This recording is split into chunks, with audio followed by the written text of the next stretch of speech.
there and welcome back to another video. So today we're back here for another mansion build, and today we're going to go ahead and create this base game Mega Mansion. So if you'd like to go ahead and download this for yourself, it is up on the gallery now. My origin ID is RealThomasTV1, and I will also go ahead and put a link in the description to the online gallery of this build if that's an easier way for you to download it. And yeah, so like I said, this is a base game Mega Mansion. It has 7 bedrooms and 6 bathrooms, and I built this on the 50 by 50 lot in Willow Creek. I really wish that we could have like a 64 by 64 in base game, because if you don't know, the 50 by 50 is the biggest that we'll have in base game, and I'd love to big on big lots. But you know, saying that, I suppose that a 50 by 50 is still pretty huge, so that's what we're doing here. So basically, to kind of make it a little more interesting, I did that little kind of house on the side there on the left hand side, where I basically did like a formal like living room and entertainment area. It's got like a big bar area, a fireplace, a piano in there as well, and I do that a lot of the time actually with builds. Is that if the space is big enough in the build, then I do normally do like a family living room, and then I do like a more formal one. So I actually built this on the 4th of April. It's now the 7th that I'm doing this voiceover on, and I think this is going up also on the 7th in a few hours time. And as you probably know, I do not like leaving videos this late. I always like to be like a few days in advance. So normally what happens is, because I'm just like building all the time pretty much, I end up having like weeks worth of like builds already done. So most of the builds that you've seen like this week have been recorded like earlier in March. And then, you know, a few days before the video is due to go up, I'll then go ahead and do the voiceover and kind of just get it ready, scheduled, all the end cards and all that sort of stuff done, so it's ready to go, and then on the day of upload I'm not too stressed. And I know a lot of people like to do it that way as well. So to leave it this late, where it's got like about 4 hours or so left before this is going to go up, it's a little bit on the, you know, it's making a little bit nervous, but I've done it loads of times. It's just not the most pleasant thing to do. And yeah, so I also recorded this voiceover the other day. Was it yesterday or Friday? I think it was the 5th I did this voiceover on. But then I decided to upload that dollhouse build, and I'll explain a little bit more about that, you know, in a minute. But I went ahead and uploaded that when I wasn't planning on, and I also had this. I've been referring to this build, this purple themed build, a few times recently, and it's this build basically where it's just a very purpley themed. I'm not going to say much more about it than that, but I'm just really happy how this particular build turned out. And so that was supposed to go up on Friday, but then I uploaded the dollhouse one, and I was actually going to upload this as a bonus video on Saturdays, because I don't normally upload on Saturdays anymore. But then yesterday I actually went out, and I literally totally forgot. It past the upload time. I was like, oh my god, I haven't even scheduled this video or not. So it kind of got too late. I was like, okay, I'm just going to have to post this particular video on another day. So I'm a little bit annoyed about that, because I really wanted you to see it, because I'm so happy how it turned out. I know a lot of builders do this as well sometimes, but if you like work on a build, or say if you like, you know, you're ahead of your schedule, and then you work on one particular build that you're so proud of that you just want to share it then and there, but you can't because you've got other videos to upload, it's so frustrating. So now I've got to wait like another week before I upload that. Anyway, so we're just working a little bit on the exterior here, as you can see, and I'm putting a lot of pond areas in today's build. I've had a few questions about this recently, and if you don't know, these ponds that I'm making here is just using the fountain tool, and then I just use the one that you can select the points yourself, like in the room tool as well. And I kind of just join the points up, make a really uneven shape to make it look a little bit more natural, I suppose. And then I just go ahead and kind of fill it up with, you know, a fountain and some other little things as well. And I actually did a few more of those in today's build, just to make it a little more interesting. And another thing I did is that if you know, like when you click on a, you know, just on a room, and since we've got the train tools update, you know how in the middle of that room you've got that little tool where you can move it up and down, like to put it on the foundation or not. Well, with the ponds, I actually did that, but in reverse. So I brought it down instead of putting it up on a foundation, if that makes sense. So it's slightly edited the terrain to make it have like a very slight incline. It just looks a little bit interesting.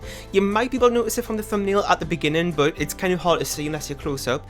So it's not really that important. I just thought I'd mention that. It was just something else I just wanted to try. And just made the terrain a little bit more uneven. And then apart from that, the only terrain editing I did was for the garage door, as you can kind of see there, in the top right hand corner. And that was just to make a little incline going up to the garage door, because what I used to do was, before I got terrain tools, was just use a roof and kind of just make that as like a little sort of slope going up to the garage door, so it kind of all flows together with the ground if the house is on a foundation. So with terrain tools, it makes it so much easier to do that. So we're now just working a little bit on the interior. As you just saw there, we worked on one of the bedrooms, and actually went ahead and used that kind of leafy coloured one, coloured swatched wallpaper that we got from the Caribbean update a little while ago. It just kind of switched it up a little bit because it's not really something I use a lot. And you know, it's really nice now that like base game builds used to be, maybe not the most exciting thing, but since, we get a lot of base game updates these days, I've noticed, and that those are really helpful because they're not like a free pack or anything, they are just added to base game, which makes these base game builds a lot more interesting. You can do so much more with them.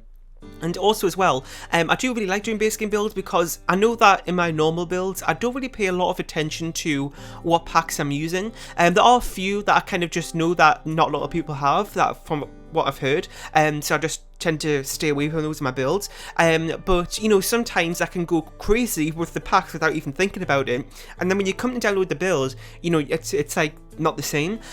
So doing these base game builds are really helpful for those people who don't have all the packs, and I do get a lot of requests for them as well, so well, even if you have all the packs, you could still use this house. And yeah, so we're just back on the exterior now. Again, like I was just saying, I just switch all over the place to make things a little bit interesting in the speed build video. And we're just working on a little bit gazebo area there. I'm also so glad that we've got glass roofs as a base game update because they just make things so much easier because I love to use those a lot. So when I come to do base game builds, because it was a base game update, it makes it a little bit easier for that. So I can kind of use some things that I like to use. And also another thing, I mention this a lot when I do base game builds as just a quick little tip, but if you're doing a base game build, it's really helpful to disable the packs instead of just looking through the items and then choosing out the base game ones, because one, having the filters on in game, if you clicked a certain tool, like if you use the eyedropper tool or something, those kind of filters, the little right hand corner there of the menu, will disappear afterwards, and it's really frustrating because they never stick on, those filters in game, in the catalogue. And the other option as well, the other thing is that if you kind of have all the packs and you try to do a base game build, it's really kind of hard sometimes because you're tempted by everything that you can't use, and it just makes things take so much longer. So if you don't know how to disable packs, James Turner from The Sim Supply actually has a page on his website where you can go ahead and do it and tells you how to do it there. It's really, really simple. It doesn't uninstall the packs, it just disables them temporarily, and then you can choose to put them back on and stuff, and just makes the whole process a little bit easier.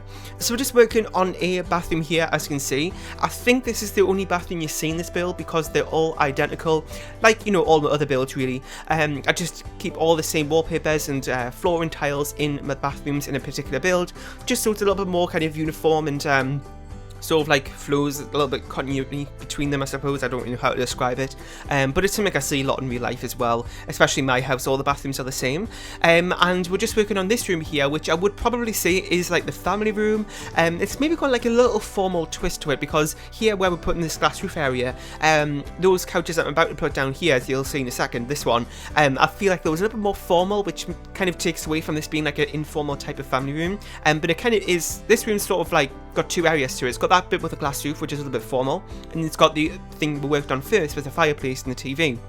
You can also see here, I was trying to make some sort of interior wall, like a interior window or something, to try and divide that space off, because it was turning out to be a little bit big, and I wasn't really too sure what to do with that space. So I did go ahead and put it into, well, I just put a chess table there, but there just isn't a lot of dividers in base game, and that's to be expected. You're not going to have everything you want to use, but I just couldn't really find a good thing to do with that space, so I just went ahead and put a chess table.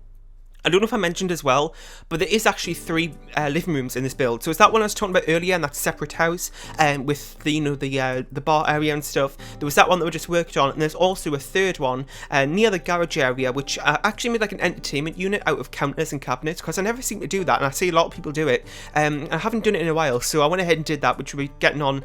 We'll be working on that a little bit later, actually. So this is another bedroom here. I would probably say that this is the master, because it does have its own fireplace, a TV, a little desk area, and also an ensuite bathroom. I say this a lot, but sometimes I find it difficult to decide which would be the master bedroom in one of my builds, because a lot of the bedrooms I do are fairly large, which means that a lot of them have good things about them. So, a lot of my bedrooms will have fireplaces in them and ensuite bathrooms, which makes it hard to decide which one you would class as the master. And I say, it's probably not a big deal to some of you, but I see a lot of people in their speed builds say that this is the master bedroom, this is this bedroom, but since I do all my bedrooms neutrally anyway, just to make it easier for you to just put any type of family into one of my builds, so for that reason as well, it is hard to decide which room would be which, so I'll just leave it up to you really. So this is this very sort of formal living room that I was talking about at the start. That's kind of separate from the main part of the house, and its own separate building here. So I went ahead and put like a TV, which I suppose makes it not as formal, but you know, it's a nice thing to have, I suppose. And then on this side of the room there is the bar area, and I did some sinks behind it as well. I was actually going to make like a full little mini kitchen with like a microwave and a fridge as well, but I was thinking, well, that might be helpful, but you know, your Sims might end up cooking there instead of the main part of the kitchen. So I thought for gameplay purposes it's probably best not to do that, so I just put a sink there so your Sims can like wash up and stuff after they've had glasses out and stuff. And there's also another little glass roof area there that you can see on the other side, which I did pretty much the same thing to the other glass roof section of the build, and I just went ahead and put a little seating area there.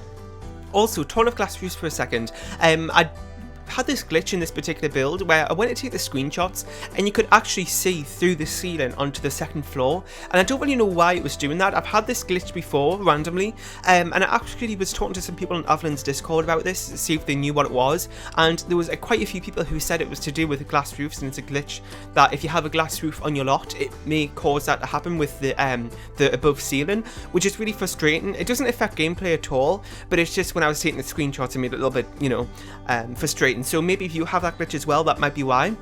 So this is the garage here. It's a little bit different than normal. I normally kind of keep garages just completely for the gym, which I did put a few gym equipment items in here, but I felt like it was still a little bit too big. So I went ahead and put a sized up car there just to kind of, well, it is a garage after all, and also as well kind of takes up a little bit of space. And then I went ahead and put some other kind of activity tables and random things in there that you would probably find in a garage. So this is another bedroom here.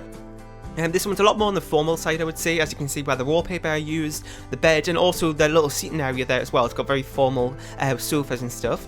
And also as well, at the beginning I was mentioning about that dollhouse build, and I've just remembered now that I was going to say that I'll explain it, but I never did earlier in the build. Anyway, so I'll get onto that now. So if you don't know what this dollhouse build trend that's been going on recently, it was started by somebody called Smart Milk on Twitter, sorry, on Tumblr, and everybody's been doing these. It's basically like a room build, but just with two walls. So it's sort of like I don't really know how to explain it. It's sort of like if you're playing in game with walls down, that's the kind of view you have, and you basically just make a room build out with that really, and you kind of just cut out the bathroom, sorry, the bathroom, oh my god, the background. I don't know how I got bathroom and background mixed up. So you basically just cut out the background, and then you have this little picture that you just share. So they're not really the most functional things, because you know you'd have to add 2 extra walls on to make it into a fully room, but you know, it's just a fun little build. So I did actually do one on the channel the other day. I did 2 builds in that video. So I did a kitchen room build and also sort of like a bedroom, so you can go ahead and check that out. So this room right here is this third family room that I was talking about, and you can see the kind of cabinet entertainment sort of centre I made there, and also you can see I put another chess table in there. Sorry, not, yeah, chess table. I thought I said the wrong word there, but no, a chess table. And I'm actually thinking now, what I did was off screen was that we'll actually have a chess table in that main living room area that we worked on earlier, and I realised that there's actually not a study in this build, which isn't something I do a lot. I always have studies in my build. So I was kind of thinking, well, what should I do? Should I remove one of the bedrooms to put a study in? But then I was kind of thinking, well, most of the bedrooms in today's build actually have their own computer desk, like this one does right here. So what I went ahead and did was I took that chess table out and just put a computer desk there. So sort of like a communal study area, I guess you could call it. And then most of the bedrooms themselves also have a desk. So there's more than enough computers in this build. But I just normally like to make a separate, you know, room for that, but I couldn't, so that's the best I did. But if you have like 1 too many bedrooms in this build, then feel free to change that out for a study. Because, well, actually, that room that we're just working on just before there, the blue one with the single bed, I don't actually do single rooms that often, so that could maybe be a study because it's a fairly small room. That's probably the smallest bedroom in the build. And yes, so I think this is the last bedroom that we're working on before we head on to the screenshots, so I'm probably going to leave the voiceover here. I really hope you enjoyed. In the comment section down below, let me know about what you thought of this build. If you have any more suggestions for base game builds in general, or mansion builds that you want to see next, that'd be really helpful to hear. Leave a like, share, and subscribe if you haven't, and I'll see you all next time. Bye!